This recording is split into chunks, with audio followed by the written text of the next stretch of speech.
नमस्कार दोस्तों, मैं हूं पुनीत और आप सुन रहे हैं प्रोग्राम कम्युनिटी कलर्स रेडियो उड़ान पर। और इस वक्त बज चुके हैं रात के 9, दिन शुक्रवार, और कम्युनिटी कलर्स में आप सभी का हार्दिक स्वागत और अभिनंदन है। कम्युनिटी कलर्स एक ऐसा प्रोग्राम जिसमें होती हैं डिसेबिलिटी न्यूज़ और साथ ही साथ होते हैं बहुत सारी इंफॉर्मेशंस, जानकारियाँ, सूचनाएँ और बहुत से नए नए सेगमेंट्स भी। फ़िलहाल न्यूज़ बुलेटिन आप प्रोग्राम कम्युनिटी कलर्स में सुनते हैं जिसमें होती हैं डिसेबिलिटी न्यूज़, और बहुत जल्द हम आपके लिए कोई ना कोई नया सेगमेंट लेकर हाजिर हो जाएंगे प्रोग्राम में। हमारा प्रोग्राम कम्युनिटी कलर्स आप बहुत पसंद करते हैं, प्रोग्राम को बहुत प्यार देते हैं, हम आपके इसके लिए तहे दिल से शुक्रगुजार हैं। हम आपसे ये कहते रहते हैं कि अगर आप किसी तरह का कुछ सेगमेंट इस प्रोग्राम में चाहते हैं तो आप हमें सजेशन दिया करें, सुझाव दिया करें, ताकि हम उन्हें अपने इस प्रोग्राम में इम्प्लीमेंट कर सकें। बहरहाल रेडियो उड़ान सुनने के लिए आप हमारी वेबसाइट विजिट कर सकते हैं www.radioudan.com, जहां पर हमारे वेब पेज पर भी प्ले बटन प्रेस करके आप रेडियो उड़ान सुन सकते हैं। और वैसे प्ले स्टोर और ऐप स्टोर दोनों पर हमारी ऐप्स अवेलेबल हैं, और बहुत सारे थर्ड पार्टी प्लेटफॉर्म्स पर जैसे गूगल और एलेक्सा, एप्पल और यहाँ तक कि रिनोवा म्यूजिक पर भी हमारी रेडियो उड़ान स्ट्रीमिंग अवेलेबल है, और ट्यून इन पर भी आप रेडियो उड़ान सुन सकते हैं। हमारा फेसबुक पेज लाइक करें, हमारे ट्विटर को फॉलो करें, हमारा यूट्यूब चैनल सब्सक्राइब करें, हमारे व्हाट्सएप ग्रुप्स को ज्वाइन करें। प्रोग्राम कम्युनिटी कलर्स आप सुन रहे हैं मेरे यानी पुनीत के साथ। बिना देर किए सबसे पहले आइए सुन लेते हैं न्यूज हेडलाइंस। यूपीएससी कैंडिडेट्स ने अपने सपनों को हासिल करने के लिए दिव्यांगता पर की है मात। NFHS 6 में कोविड संकट पर होंगे प्रश्न। सुनेंगे लापता विकलांग व्यक्ति के बारे में। गोवा टैक्सी चालकों के लिए उन्मुखीकरण कार्यक्रम जरूरी। झारखंड की सोरेन सरकार का बड़ा फैसला, जंगली जानवरों के हमले में घायल होने वालों को अब मिलेगा ज्यादा मुआवजा। योगी आदित्यनाथ ने दिव्यांग की 6 महीने की बेटी को कराया अन्नप्राशन। सुनेंगे विकलांग युवाओं को कितनी करनी चाहिए एक्सरसाइज। कौन है सीएम नीतीश कुमार की समाधान यात्रा में पहुंचने वाली विकलांग महिला। छत्तीसगढ़ में दिव्यांगों के लिए खुशखबरी, केंद्र के मुकाबले राज्य सरकार दे रही है 3% से ज्यादा आरक्षण। गूगल ने किया है नए एक्सेसिबिलिटी फीचर के लॉन्च का ऐलान। एंड्रॉइड यूजर्स को मिलेंगे कई शानदार फायदे। लखनऊ में विकलांग कोटे में नौकरी दिलाने के नाम पर ठगी। अमिताभ बच्चन से लेकर सलमान खान तक कई सितारों ने किया अंगदान का ऐलान। न्यूज हेडलाइंस के बाद बारी डिटेल्ड न्यूज बुलेटिन की, लेकिन उससे पहले छोटा सा ब्रेक के बाद वापस आएंगे। सुनते रहिए programme community colours only on radio Udaan, a flight of life. Hello from hidden voices. One vision, one voice. And that has led to more than 1,000 hidden voices getting together to empower visually impaired and economically challenged children and adults across India by opening up the world of books to them. Hidden Voices is a unique reading charity founded by Miss Devi Krishna and co-founded by Miss Maitreyi Rajdev on 28th April 2019. An experienced psychotherapist and a counselor with proficiency in the diverse domains of education and human resource management, Ms. Devi has roped in volunteers from across India to read out and create audiobooks in various languages, with Mr. Sudhish P. as a partner and Ms. Cincy Thomas as its president. Hidden Voices now has a total of more than 1,500 in-house readers and is linked with many clubs from JNU, Pune and South India, which gives it more than 3,000 readers. It has volunteers as young as 5 years to as experienced as 82 years. The readers are divided into groups according to age and the language chosen. Hidden Voices has now a steady inventory of books, both informative and fictional, in almost 20 languages.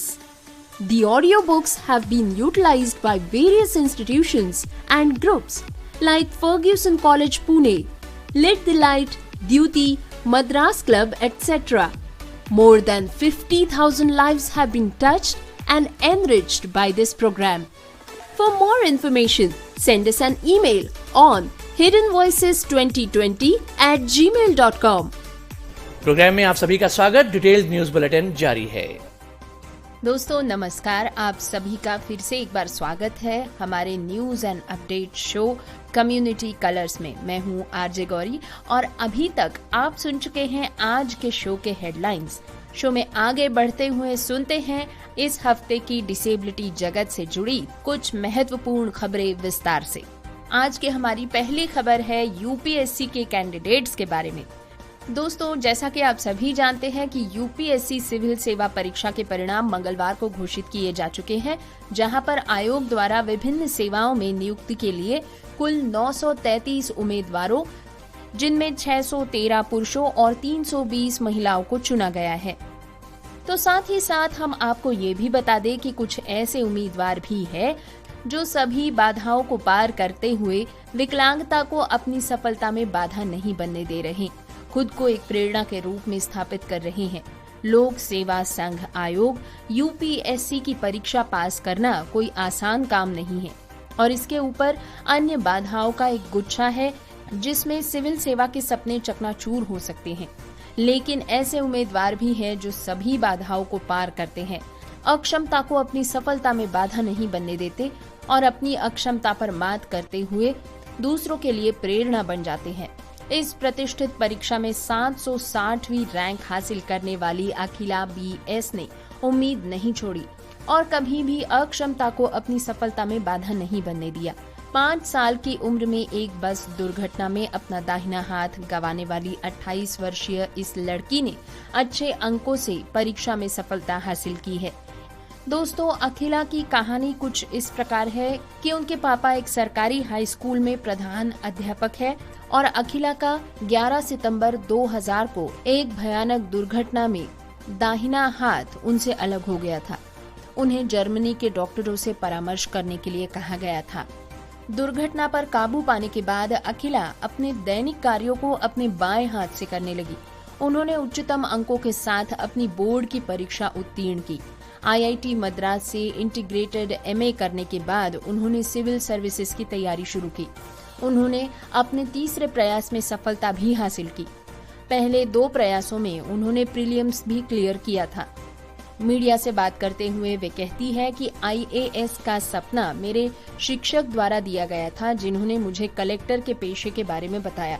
मैं मोहित हो गई थी और इस सेवा के विचार को मैंने पसंद किया और इस तरह मैंने स्नातक होने के बाद अपनी तैयारी शुरू कर दी। ये एक चुनौती ही है कि एक बहुत ही लंबी अवधि थी। परीक्षा में लगातार 3 से 4 घंटे बैठना भी मेरे लिए एक कठिन कार्य बन गया। मेरा लक्ष्य आईएएस हासिल करना था। मैंने फैसला किया कि आगामी परीक्षा की तैयारी मैं करूंगी और जब तक मेरे पसंद की सेवा के लिए मैं चुनी ना जाऊं तब तक मैं कोशिश करती रहूंगी। मैंने 1 साल के लिए बेंगलोर के साथ एक संस्थान से कोचिंग भी ली है। इसके बाद मैं केरल वापस आ गई और तिरुवनंतपुरम स्थित संस्थान से मदद ली। दोस्तों इसी परीक्षा के एक अन्य उम्मीदवार उत्तर प्रदेश के मैनपुरी के सूरज तिवारी भी है, जिन्होंने इस प्रतिष्ठित परीक्षा में 917वीं रैंक हासिल की है। वे एक असाधारण कहानी के रूप में उभर कर सामने आए हैं। 26 वर्षीय इस व्यक्ति ने 2017 में गाजियाबाद के दादरी ट्रेन में एक दुर्घटना में अपने दोनों पैर, दाहिना हाथ और बाएं हाथ की 2 उंगलियां खो दी थी। उनके और उनके परिवार के लिए ये अत्यधिक निराशा का समय था। एक दर्जी और गृहिणी के बेटे तिवारी ने 2020 में अपने पहले प्रयास में लिखित परीक्षा पास की थी, लेकिन साक्षात्कार में वे असफल रहे थे। हालांकि दूसरे प्रयास में सफलता मिली और मीडिया के अनुसार 917वीं रैंक भी उन्होंने हासिल की है। सुरेश के पिता रमेश कुमार तिवारी ने अपने बेटे की इस उपलब्धि पर खुशी जाहिर की है। उन्होंने कहा है कि मैं आज बहुत खुश हूँ। मेरे बेटे ने मुझे गौरवान्वित किया है। वो बहुत बहादुर है। उसकी 3 उंगलियां सफल होने के लिए काफी है। इस बीच उनकी मां आशा देवी ने कहा कि मेरा बेटा बहुत बहादुर है। सूरज ने कभी भी हार नहीं मानी और अपने जीवन में सफल होने के लिए कड़ी मेहनत की। वो हमेशा अपने छोटे भाई बहनों को कड़ी मेहनत करने के लिए कहता है। दोस्तों, भले ही राष्ट्रीय परिवार स्वास्थ्य सर्वेक्षण 6 ने एनीमिया और विकलांगता पर सवाल छोड़ दिए, लेकिन इनमें 58 नए सवाल जोड़े गए हैं, जिनमें 10 कोविड और कोविड के टीकाकरण पर शामिल है। कोविड पर सर्वेक्षण में कोविड के दौरान लोगों की पीड़ा, मृत्यु, अस्पताल में भर्ती होने और कोविड उपचार के लिए वित्त पोषण या उपचार के कारण होने वाली गरीबी के बारे में भी प्रश्न शामिल होंगे। टीकाकरण पर सर्वेक्षण में टीकाकरण नहीं कराने वालों से उनके टीका नहीं लेने का कारण पूछा जाएगा और टीका लगवाने वालों से पूछा जाएगा कि उन्हें टीका कहां से मिला आदि। सर्वेक्षण किए जाने वाले अन्य नए विषयों में लोगों की गतिशीलता और प्रवासन, महिलाओं के स्वयं सहायता समूहों और महिलाओं की डिजिटल और वित्तीय साक्षरता, विशेष रूप से वित्तीय लेन देन के लिए मोबाइल फोन का उपयोग करने पर प्रश्न शामिल है। नए विषयों और प्रश्नों को जोड़ने के साथ साथ सर्वेक्षण में कुल प्रश्नों की संख्या अब 1068 बन चुकी है। सर्वेक्षण के एक प्रमुख अन्वेषक ने बताया है कि अतिरिक्त प्रश्न महिला केंद्रित विकास पर सरकार के ध्यान को दर्शाते हैं। ये कहते हुए कि प्रश्नावली स्थापित करने की प्रक्रिया पूरी हो चुकी है, एक अधिकारी ने बताया कि NFHS तकनीकी सलाहकार समिति के साथ नीति आयोग और स्वास्थ्य मंत्रालय द्वारा किन विषयों को शामिल करने या छोड़ने का निर्णय लिया जाता है। NFHS के पहले दौर के विपरीत, जो विभिन्न विदेशी एजेंसियों से सहयोगात्मक वित्त पोषण के माध्यम से किया गया था, इस बार पूरी कवायद स्वास्थ्य मंत्रालय द्वारा बिना किसी बाहरी तकनीकी सहायता के पूरी तरह से वित्त पोषित की जा रही है। सर्वेक्षण उसी संगठन international institute for population studies IIPS द्वारा किया जाएगा, जिसने पहले भी सर्वेक्षण किया है। पहले कुछ सर्वेक्षणों को मुख्य रूप से United states agency for international development USAID द्वारा वित्त पोषित किया गया था। साथ ही अन्य जैसे अंतर्राष्ट्रीय विकास विभाग, DFID UK, bill and Melinda Gates foundation, UNICEF और UNFPA तथा ICF से तकनीकी सहायता के साथ एक अमेरिकी परामर्श और प्रौद्योगिकी सेवा कंपनी, इनका भी इसमें समावेश है। इसी के साथ दोस्तों, आपको ये भी बता दें कि NFHS नियमित अंतराल पर सरकार को कुपोषण, बच्चों के विकास मैट्रिक्स और एनीमिया पर डेटा देता रहता है।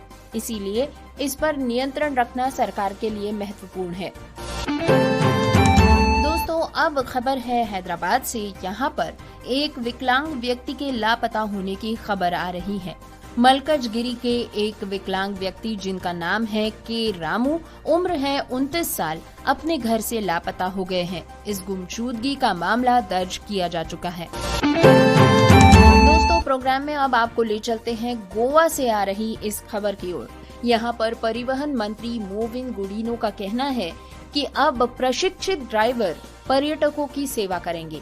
गोवा में टैक्सी ड्राइवरों को एक अनिवार्य उन्मुखीकरण कार्यक्रम से गुजरना होगा।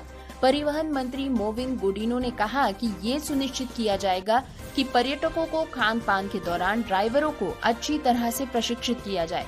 वो गुरुवार को कदम्बा के दिव्यांगों के लिए अनुकूल EV को हरी झंडी दिखाने के लिए आयोजित एक कार्यक्रम में बोल रहे थे।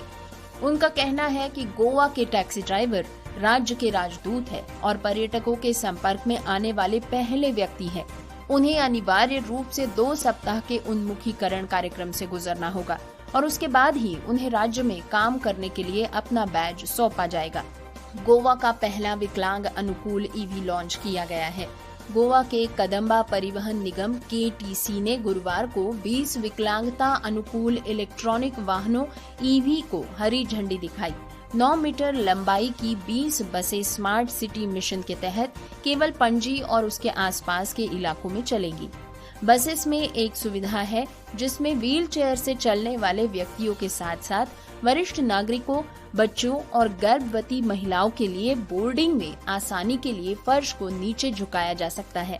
विकलांग समुदाय के सदस्यों ने बसों के समायोज्य रैंप पर ऊपर और नीचे चलकर KTC विकलांगता अनुकूल EVS का परीक्षण भी किया है।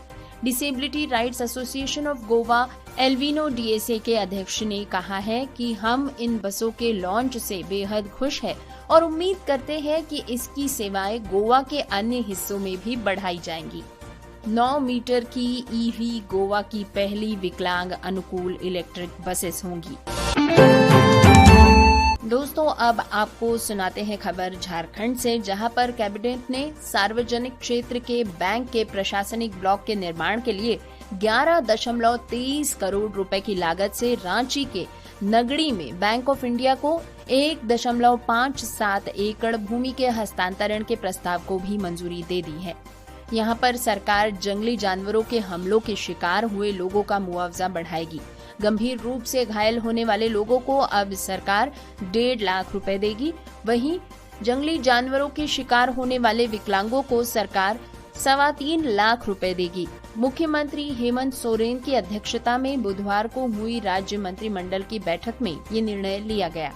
कैबिनेट सचिव वंदना दादेल ने बताया है कि जंगली जानवरों के हमले के दौरान गंभीर चोटें आने पर पीड़ितों के लिए मुआवजे की राशि 1 लाख रुपए से बढ़ाकर अब 1.5 लाख रुपए कर दी गई है, जबकि किसी व्यक्ति के विकलांग होने की स्थिति में मुआवजे की राशि को अब 2 लाख रुपए से बढ़ाकर 3.25 लाख रुपए कर दिया गया है। उन्होंने कहा कि जंगली जानवरों के हमले के कारण मामूली चोटें आने पर भी पीड़ितों को बढ़ा हुआ मुआवजा मिलेगा।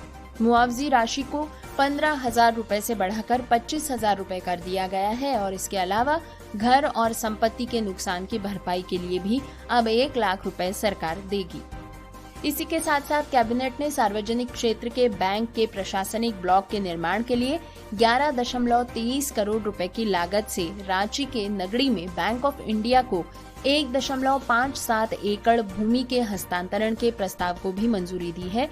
सरायकेला खरसावां जिले के चांडिल में 0.28 एकड़ जमीन गेल को सिटी गैस स्टेशन के निर्माण के लिए 30 साल की लीज पर देने की मंजूरी भी दी गई है।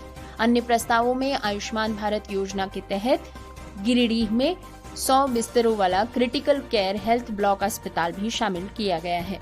डिटेल न्यूज बुलेटिन जारी है, लेकिन इससे पहले वक्त एक बार फिर एक छोटे से ब्रेक का है। ब्रेक के बाद फिर मिलेंगे। सुनते रहिए programme community colours on radio Udaan, a flight of life.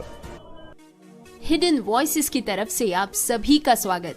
Hidden voices, एक दृष्टि एक आवाज, और इसने पूरे भारत में दृष्टि बाधित और आर्थिक रूप से विकलांग बच्चों और वयस्कों को किताबों की दुनिया खोलकर सशक्त बनाने के लिए 1000 से भी अधिक छिपी हुई आवाजों को मिलाया है। 28 अप्रैल 2019 को देवी कृष्णा द्वारा स्थापित और सुश्री मैत्री राजदेव द्वारा सह संस्थापित हिडन वॉइसेस एक अद्वितीय रीडिंग चैरिटी है। देवी एक अनुभवी मनोचिकित्सक और काउंसलर है और ह्यूमन रिसोर्स मैनेजमेंट की एक दक्ष प्रबंधक है। देवी ने पूरे भारत के विभिन्न भाषाओं के स्वयंसेवकों को दृष्टिबाधितों के लिए ऑडियो किताब पढ़ने और बनाने के लिए तैयार किया है। एक भागीदार के रूप में श्री सुधीश पी और इसके अध्यक्ष के रूप में सुश्री सिंसी थॉमस के साथ हिडन वॉइसेस के अब कुल 1,500 से भी अधिक इन हाउस पाठक है और ये JNU, पुणे और दक्षिण भारत स्थित कई क्लबों से जुड़ा हुआ है, जिसके चलते अब हिडन वॉइसेस के पास 3,000 से भी अधिक पाठक है। इसमें सबसे छोटे पाठक 5 साल की उम्र से लेकर सबसे बड़े पाठक 82 साल के अनुभव वाले स्वयंसेवक है। पाठकों को उम्र और चुनी गई भाषा के अनुसार ग्रुप्स में बांट दिया जाता है। हिडन वॉइसेस के पास अब लगभग 20 भाषाओं में जानकारी पूर्ण और काल्पनिक दोनों ही तरह की पुस्तकों की एक सूची तैयार है। इन ऑडियो पुस्तकों का उपयोग विभिन्न संस्थानों और समूहों जैसे कि Fergusson college Pune, Lit the Light, Dyuti, Madras club आदि द्वारा किया गया है। इस कार्यक्रम ने 50,000 से भी अधिक लोगों की जिंदगी को समृद्ध बनाया है। अधिक जानकारी के लिए हमें ईमेल करें hiddenvoices2020@gmail.com पर। प्रोग्राम में आप सभी का स्वागत। डिटेल्ड न्यूज बुलेटिन जारी है। दोस्तों, अब आपको प्रोग्राम में ले चलते हैं यूपी की तरफ, जहां पर सीएम योगी आदित्यनाथ ने गोरखपुर में महीने भर बाद शुरू हुए जनता दर्शन में पहुंचे फरियादियों की समस्याएं सुनी और उनसे मुलाकात कर उनकी समस्याओं का समाधान भी सुझाया है। इस दौरान एक दिव्यांग अपनी 6 महीने की बेटी को लेकर भी वहां पहुंचे थे, जिसका अन्नप्राशन मुख्यमंत्री जी के हाथों से किया गया। अन्नप्राशन के बाद बच्ची के माता पिता बेहद खुश नजर आए। उनका कहना था कि हमारे लिए ये बड़े गर्व की और सौभाग्य की बात है। बता दें कि सीएम योगी आदित्यनाथ अपने 2 दिवसीय दौरे पर गोरखपुर में थे। सुरक्षा के कारणों से पिछले 1 महीने से जनता दर्शन नहीं हो रहा था, लेकिन जैसे ही इसकी शुरुआत हुई, यहाँ फिरियादियों के पहुँचने का सिलसिला शुरू हो गया। सोमवार की सुबह ही सीएम योगी आदित्यनाथ ने जनता दर्शन में पहुंचे फिरियादियों की फरियाद सुनी।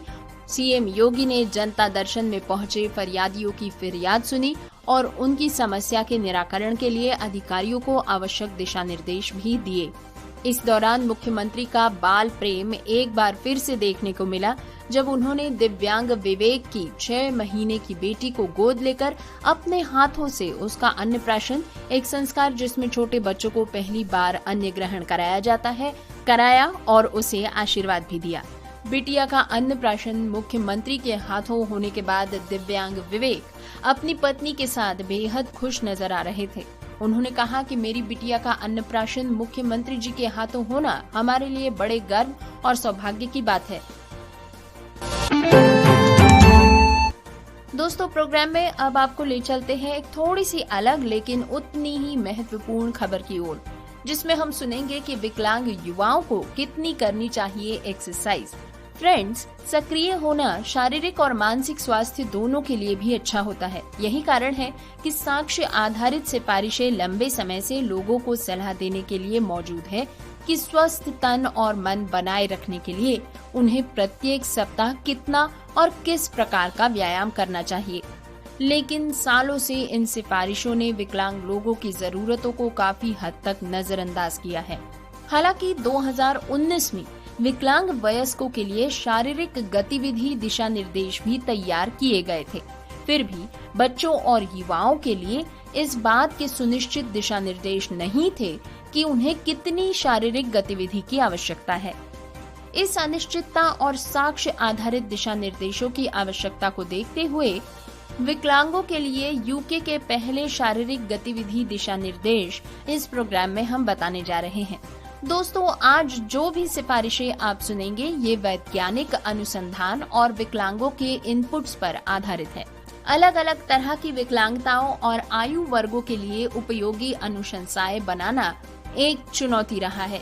यही कारण है कि 176 अलग अलग अध्ययनों के आंकड़ों को इसमें देखा गया, जिनमें शारीरिक गतिविधियों की एक विस्तृत श्रृंखला जैसे कि साइकिल चलाना, जिम्नास्टिक्स, नृत्य या व्हील चेयर के खेल की जांच की गई और विभिन्न प्रकार के विकलांग युवाओं के शारीरिक और मानसिक स्वास्थ्य पर उनके प्रभाव की जांच भी की गई। इसमें शारीरिक अक्षमताएं, बौद्धिक और सीखने की अक्षमताएं और संवेदी अक्षमताएं भी शामिल थी। दोस्तों, निष्कर्षों के आधार पर अनुशंसा की जाती है कि विकलांग युवाओं को प्रति सप्ताह 120 से 180 मिनट ज्यादातर एरोबिक शारीरिक गतिविधि करने का लक्ष्य रखना चाहिए, चाहे उनकी उम्र और विकलांगता कुछ भी हो, जैसे कि साइकिल चलाना, नृत्य या यहाँ तक कि ट्रैम्पोलिन। लेकिन जैसा कि हम सभी जानते हैं, ये सभी चीजें एक बार में करने की आवश्यकता नहीं है।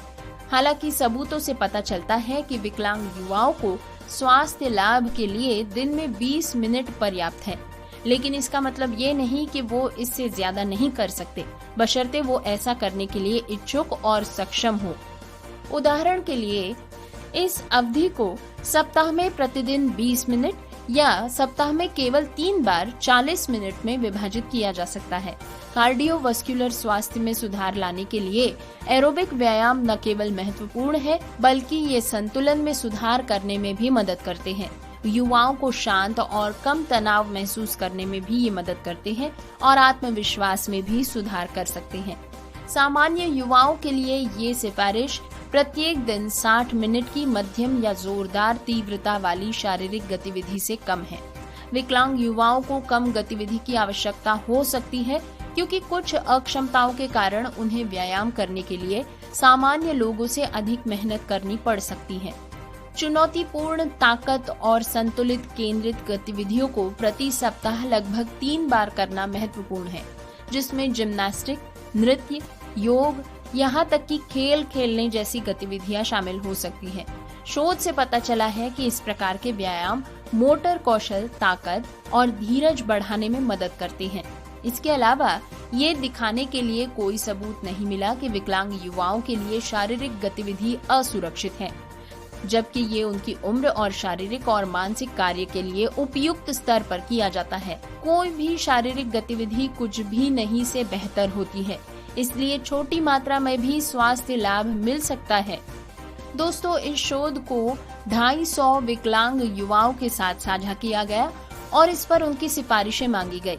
कई लोगों ने इसमें बताया कि अपने आयु वर्ग के लिए शारीरिक गतिविधि के आसपास स्वास्थ्य संदेश देना वे पसंद करेंगे, ताकि इस बात पर अधिक ध्यान दिया जा सके कि शारीरिक गतिविधि मजेदार हो, दोस्त बनाने और अच्छा महसूस करने का एक तरीका हो।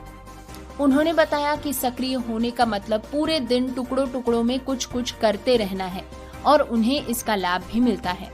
और अगर वे थका हुआ महसूस करते हैं तो उन्हें एक दिन की छुट्टी लेने की अनुमति मिलती है। दोस्तों, युवाओं के स्वास्थ्य के लिए शारीरिक गतिविधि महत्वपूर्ण होती है।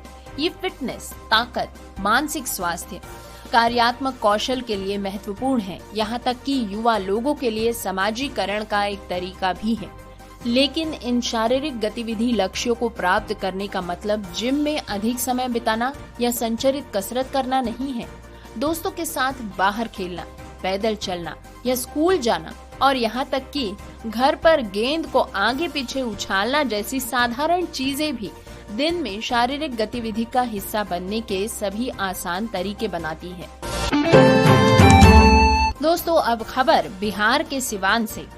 बिहार के मुखिया नीतीश कुमार की समाधान यात्रा सिवान पहुंची। श्री नीतीश कुमार ने जिले की सुपौली पंचायत में पहुंचकर अपने दल बल के साथ कुछ वार्डों का जायजा भी लिया, साथ ही लोगों की समस्याएं सुनी। इसके बाद नीतीश कुमार सोनवर्षा मदरसा जाने के लिए गांव से बाहर निकले, तभी एक विकलांग महिला सीएम की गाड़ी के सामने आ गई। महिला को तुरंत ही बिहार के पुलिस के जवान और सुरक्षा कर्मियों ने धकियाते हुए काफिले से दूर करने लगे। महिला शिकायत करने के लिए सीएम के काफिले के पास पहुंच गई। इस पर पुलिस वाले जबरदस्ती उसके साथ धक्का मुक्की करने लगे ताकि महिला शिकायत लेकर मुख्यमंत्री तक ना पहुंच सके। दोस्तों, आपको बता दें कि इस महिला की मांग विकलांग लोगों की पेंशन बढ़ाए जाने को लेकर थी। महिला का नाम है सिमरन देवी, जो पचरुखी थाना इलाके के घोरगहिया गांव की रहने वाली है। महिला सिमरन देवी ने आरोप लगाते हुए कहा है कि हम पचरुखी थाना या ब्लॉक पर किसी काम के लिए जाते हैं तो मेरा काम नहीं किया जाता है, हमें सिर्फ दौड़ाया जाता है। इसी मामले को लेकर वे सीएम से मिलना चाह रही थी, लेकिन वहां मौजूद पुलिस वाले जबरदस्ती उनके साथ धक्का मुक्की करने लगे और उन्हें वहां से हटाने लगे ताकि शिकायत मुख्यमंत्री जी के पास न पहुंच सके। पुलिसकर्मी विकलांग महिला को हटाने की कोशिश कर रहे थे। महिला भी आवाज लगाते हुए सीएम से मिलने की कोशिश कर रही थी। आखिर नीतीश कुमार जी की नजर महिला पर पड़ी तो उन्होंने अधिकारियों से विकलांग महिला को लाने को कहा।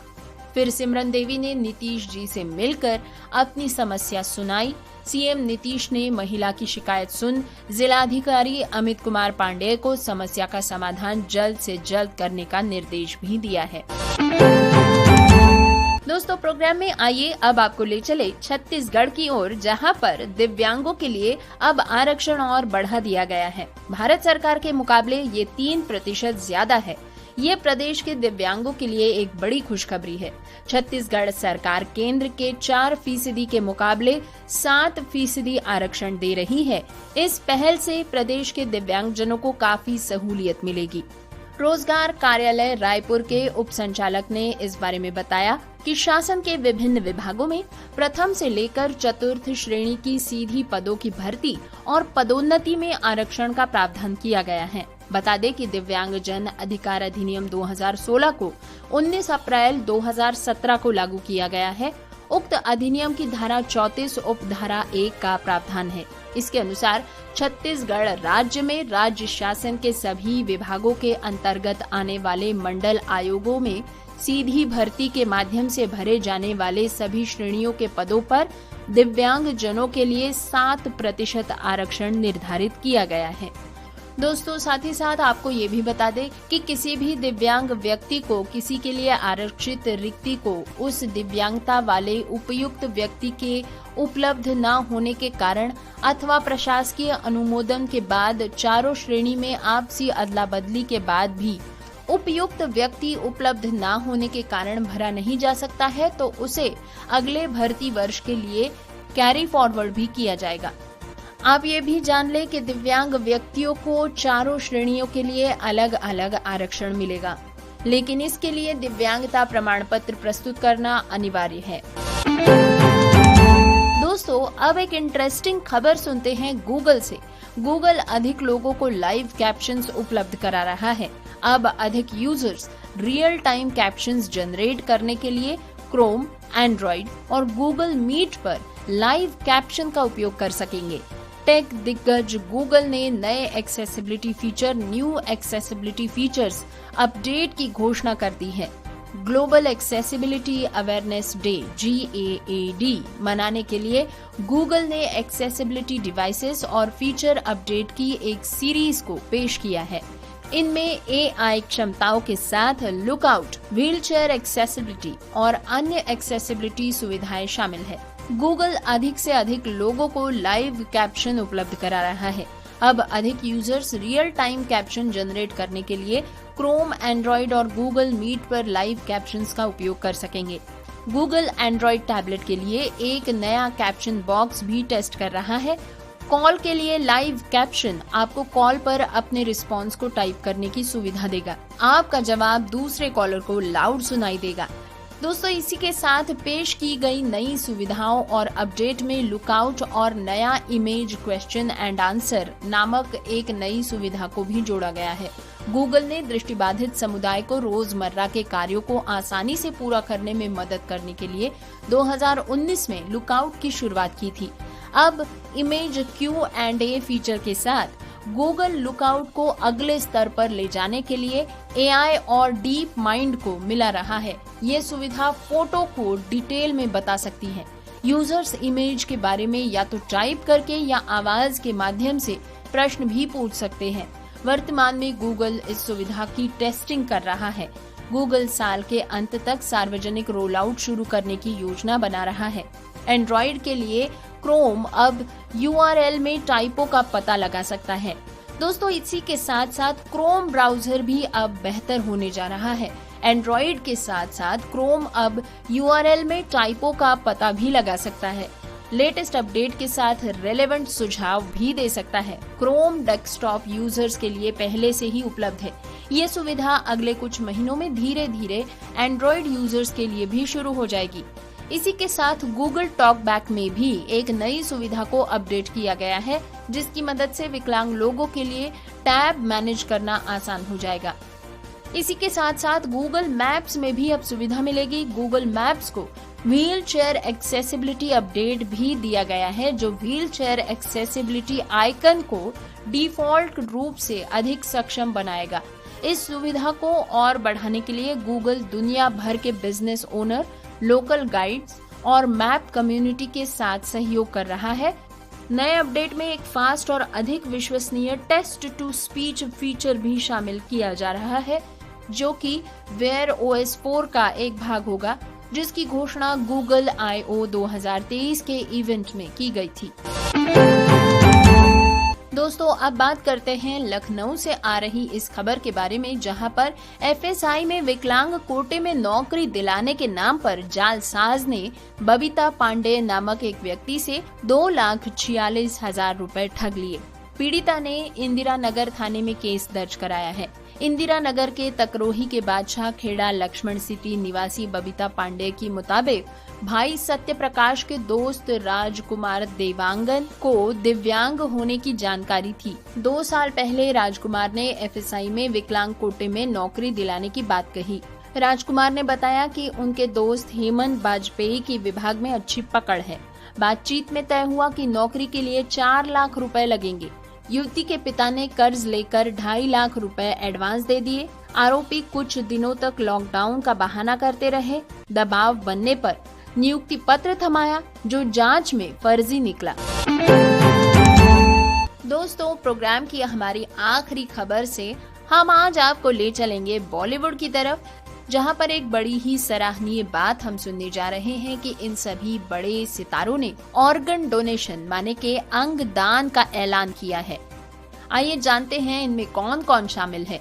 हिंदी सिनेमा की जानी मानी हस्तियां फिल्मों में अपने दमदार प्रदर्शन के लिए तो जानी ही जाती है, साथ ही ये सितारे अपनी पर्सनल लाइफ एक्टिविटीज में भी फैंस को काफी प्रभावित करते हैं। सेलेब्स की लाइफस्टाइल, फैशन और स्टाइल, हर चीज से उनके फैंस इंस्पायर होते हैं। इतना ही नहीं, ये सेलेब्स कई नेक काम भी करते हैं जिनसे उनके फैंस प्रेरित होकर खुद भी बेहतरीन काम करने की दिशा में अग्रसर होते हैं। बॉलीवुड के कई बड़े स्टार्स ऐसे भी हैं जिन्होंने अपने अंग का दान करने का वादा किया है। अंग दान एक बेहद नेक काम है जिससे विकलांग सक्षम बन सकते हैं और जरूरतमंदों को मदद मिल सकती है। ऑर्गन डोनेशन की लिस्ट में सदी के महानायक अमिताभ बच्चन से लेकर देसी गर्ल प्रियंका चोपड़ा तक का नाम शामिल है।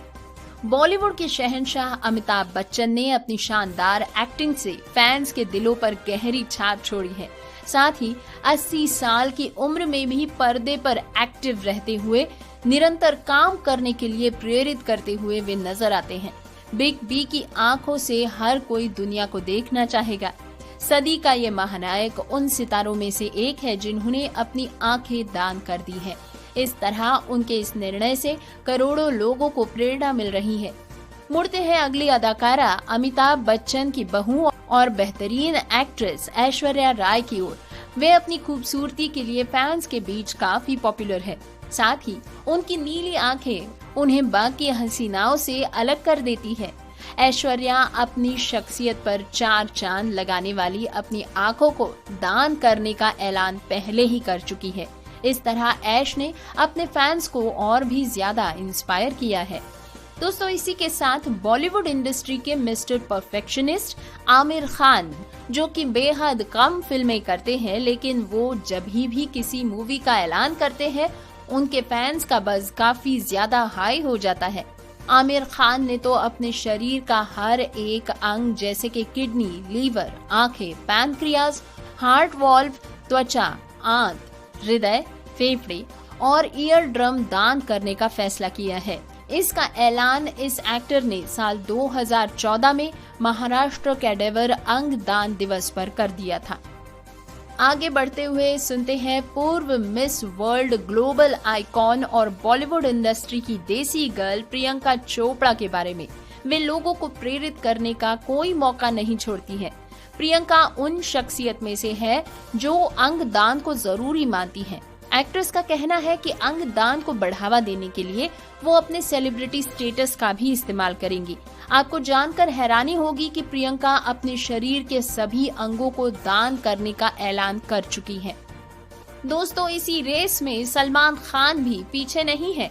लोगों की मदद करने के लिए कई फाउंडेशन चलाने वाले किसी का भाई किसी की जान सलमान खान ने अंग दान को महत्वपूर्ण माना है। भाईजान ने संकल्प लिया है कि उनके निधन के बाद उनका बोन मैरो जरूरतमंद लोगों के काम आएगा। इसके अलावा सलमान अपने फैंस से भी अंग दान करने की अपील करते हैं। तो डिटेल्ड न्यूज बुलेटिन के बाद हम आपको सिर्फ इतना कहना चाहेंगे कि आपको हमारा प्रोग्राम कैसा लगा हमें बताइएगा जरूर। अपना फीडबैक जितने तरीके ऊपर पहले हम रेडियो उड़ान सुनने के आपको बता चुके हैं, उनमें से किसी भी तरीके से आप अपना फीडबैक हम तक पहुंचा सकते हैं। अपने फीडबैक हमें जरूर दीजिए ताकि हम इस प्रोग्राम को बेहतर बना सके। बहरहाल अब प्रोग्राम के अंजाम की बारी। प्रोग्राम के आखिर में न्यूज हेडलाइंस एक बार फिर। यूपीएससी कैंडिडेट्स ने अपने सपनों को हासिल करने के लिए दिव्यांगता पर की है मात। NFHS 6 में कोविड संकट पर होंगे प्रश्न। सुनेंगे लापता विकलांग व्यक्ति के बारे में। गोवा टैक्सी चालकों के लिए उन्मुखीकरण कार्यक्रम जरूरी। झारखंड की सोरेन सरकार का बड़ा फैसला, जंगली जानवरों के हमले में घायल होने वालों को अब मिलेगा ज्यादा मुआवजा। योगी आदित्यनाथ ने दिव्यांग की 6 महीने की बेटी को कराया अन्नप्राशन। सुनेंगे विकलांग युवाओं को कितनी करनी चाहिए एक्सरसाइज। कौन है सीएम नीतीश कुमार की समाधान यात्रा में पहुंचने वाली विकलांग महिला। छत्तीसगढ़ में दिव्यांगों के लिए खुशखबरी, केंद्र के मुकाबले राज्य सरकार दे रही है 3% से ज्यादा आरक्षण। गूगल ने किया है नए एक्सेसिबिलिटी फीचर के लॉन्च का ऐलान। एंड्रॉइड यूजर्स को मिलेंगे कई शानदार फायदे। लखनऊ में विकलांग कोटे में नौकरी दिलाने के नाम पर ठगी। अमिताभ बच्चन से लेकर सलमान खान तक कई सितारों ने किया अंग दान।